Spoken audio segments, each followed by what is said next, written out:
पण नाही. वसतिगृहातील धान्यांचा साठा पूर्ण संपलेला आहे. जेवायला मुलांना काहीच नाही. 2 दिवसांपासून लेकर उपाशी आहेत म्हणून खाली आले नाही.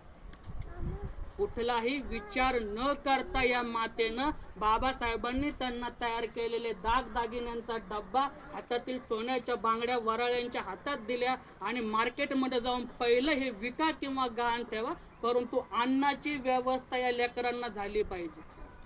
वराळे मामांनी ते घ्यायला विरोध केला, पण या मातेनं बळजबरी करून स्वतःचे दागदागिने सोन्याच्या बांगड्या वराळ्यांच्या हातात टेकवल्या. वराळे मार्केटमध्ये गेले आणि तिथून जेव्हा ते दागदागिने विकून स्वतः वसतिगृहासाठी जेव्हा त्यांनी अन्नाची व्यवस्था केली, ते अन्न घेऊन वराळ्यांच्या वसतिगृहात जेव्हा आले, लेकरं पोटभर जेवली, तेव्हा या मातेचा आनंद ओसंडून वाहत होता. हा रमाईचा त्याग.